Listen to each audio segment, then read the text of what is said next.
Hello guys, आज हामी चाहिँ तेन्नोजीको पार्क तेन्नोजी भन्ने ठाउँमा पार्क रहेछ। त्यही पार्कमा चाहिँ घुम्न भेनाजु म र भान्जा आएका छौँ र भान्जालाई चाहिँ भेनाजुले काँधमा बोकेर लिएर हिँडिरहनु भएको छ। भान्जालाई बोकेको भएर हामीलाई चाहिँ घुम्न सजिलो भएको छ। हामी चाहिँ जूमा आएको जू तेन्नोजी मा चाहिँ र भेनाजु चाहिँ अगाडि भान्जालाई लिएर जानु भइरहेको छ र पछि चाहिँ हामी दुवैजना छौँ र साथमा मेरो दिदीले कफी पिउँदै, हामी पनि कफी सफी पिउँदै बाटो चाहिँ अब अगाडि कस्तो छ भन्दै हेर्नको लागि चाहिँ एक्साइटेड छौँ हामी सबैजना। यस्तो भिड छ।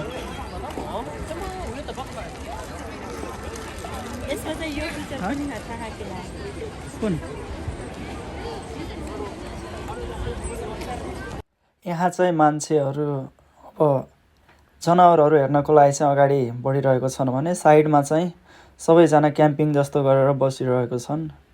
त्यो हुन्छ आफ्नो फ्यामिलीसँग बसेर आफ्नो मेमोरेबल मोमेन्टहरू क्रिएट गर्दै बसिरहेका छन् मान्छेहरू। र अगाडि भान्जा बोकेर भेनाजु अघि बढिरहनु भएको छ। हामी चाहिँ पछाडि भिडियो बनाउँदै हिँडिरहेका छौँ। यसो हेरिरहेको थिएँ, यहाँ चाहिँ तपाईँको मान्छेहरू हेर्दाखेरि चाहिँ रक्सी पिउने मान्छेहरूको कमी चाहिँ रहेनछ क्या। बियर चाहिँ मस्त पिउने। अनि भएन भनेर साथमा कुकुरहरूले नि हिँड्ने। यो कुकुरलाई त मैले अगाडि पनि देखाइसकेको थिएँ हजुरहरूलाई। मस्त छ हौ कुकुरको जिन्दगी हेर्नु त, मस्त हल्लिँदै हिँड्दै गरिरहेको छ पुच्छर हल्लाउँदै। यो चाहिँ बियर किन्ने ठाउँ है, मस्त। र प्रवेश गरिसकेपछि चाहिँ म्याप हेर्छौँ हामीले। त्यसपछि चाहिँ हाम्रो त्यतिको अलिकति पार तात्छ र छिट्टै हिँडाउ न के गरेको हो र भन्ने एउटा डाइलेक्ट दिनुहुन्छ। अनि हामी चाहिँ लाग्छौँ अगाडितर्फ। र हामीले चाहिँ सुरुमा अब मान्छेकै भिड देखिन्छ, टाउकै टाउका, यतानि टाउका उतानि टाउका, रातो निलो कालो सेतो सबै टाउकै टाउका मात्र देखिन्छ। त्यसपछि चाहिँ एउटा फुलको मस्त नजारा देखिन्छ। त्यसपछि फेरि अनि हामी हात्ती हेर्नलाई चाहिँ अघि बढ्छौँ क्या। हात्ती हेर्न खोजेको देखिँदै देखिन्न। एकैछिनपछि चाहिँ फाइनली हात्तीहरू हेरिन्छ मस्त। त्यही पनि 4-5जना मान्छेलाई पछाडि गरेर यस्तो धक्कलिँदै अगाडि गएर भिडियो बनाएको थिएँ। मलाई चाहिँ अलिकति गाह्रो भएको थियो यो भिडियो बनाउनको लागि, क्याप्चर गर्नको लागि। धेरै मान्छेले त मेरै मोबाइलमा हेरिरहेका थिए हात्तीलाई, सजिलो भएको थियो नि त।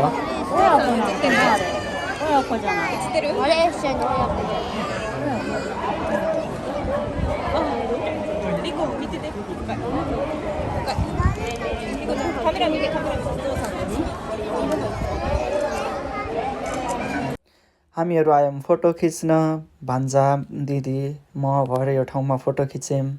फोटो खिचेर सकेपछि फेरि हामीहरू लाग्यौँ फेरि जनावरहरू हेर्नको लागि। अगाडिबाट त कुरै नगरौँ, पछाडिबाट पनि कति राम्रो देखेको हाम्रो दिदी भेनाजुको जोडी र भान्जाको। र यता चाहिँ म्याजिक आफ्नो भाग्य कस्तो छ भनेर जाँच गर्ने ठाउँ, अनि प्लस यहाँ खाने बस्ने। र हाम्रो चाहिँ अब यहाँबाट सुरु हुन्छ जनावरहरू हेर्नको लागि। सुरुमा नै बकुल्लो पर्छ हो, बकुल्लो भन्नुभएको थियो के अरे भेनाजुले। यसको नाम त खै थाहा छैन, फेरि रातो बकुल्लो जस्तो देखिन्छ, त्यस्तै प्रजाति हो भन्नुभयो। र यो चाहिँ यो नयाँ खालको के हो, मैले पनि फर्स्ट टाइम देखेको। यसको नामहरू के हो कसो केही पनि थाहा छैन। राम्रो लाग्यो र मैले चाहिँ यसो एकैछिन मजाले भिडियो बनाएको यसको। अनि दिदीले वाह कति राम्रो बनाएको होस् भिडियो, कस्तो राम्रो देखिएछ भनेर भन्नुभयो। र त्यस्तै गरी अर्को चाहिँ यो छ, कुन्नी के हो मलाई थाहा भयो। यसलाई हेर्दा चाहिँ मलाई यो जिन्दगीले कहाँ पुऱ्यायो भने जसरी बसिरहेको छ, हेर्नु न। यहाँ चाहिँ अब यो जलगैँडा रहेछ कि, हिप्पो भन्छ है, हामीले त हिप्पो भनेर बुझिरहेको थिएँ। यो जलमा बस्ने गैँडा भएको भएर जलगैँडा भन्दो रहेछ। यो जलगैँडा भन्दा चाहिँ कोही कोही बेला एकदमै मन चसक्क हुन्छ है। मेरो आफन्ती रिलेटिभ्समा हुनुहुन्छ एकजना, उहाँको नाम चाहिँ जलगैँडा थियो। र यहाँ चाहिँ उहाँलाई चाहिँ खुलाइरहेको छ, एउटा खानाहरू खुलाइदिइरहेको छ, ट्रेनिङ दिइरहेको छ। त्यस्तै छ यहाँको भ्यू चाहिँ। कस्तो सफाकै पानी छ हेर्नु, तल हिँडेको पनि पुरै देखिन्छ।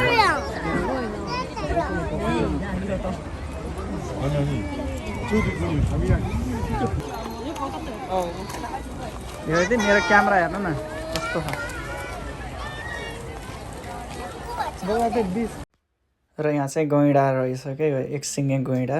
त्यो पनि मस्त एक्लो, खालि टाउको मात्र देखाएर बस्यो, साथै जरायो। र अनि यो चौरी गाई जस्तो छ हो, यो त के हो मैले त चिनिनँ अर्को गाई उसलाई चाहिँ। अनि उता लास्टतिर चाहिँ क्यामलाई नि के भन्छ, त्यसमा चाहिँ के थियो के भन्छ त्यसको नाम हो, यो टाउको लामो हुने जिराफ। जिराफ चाहिँ छ हो लास्टतिर मस्त तरिकाले चरिरहेको थियो पनि। र भान्जालाई चाहिँ अझै पनि बोकिरहनु भएको छ भेनाजुले। भान्जा एकदम खुसी छन् घुम्न पाएर।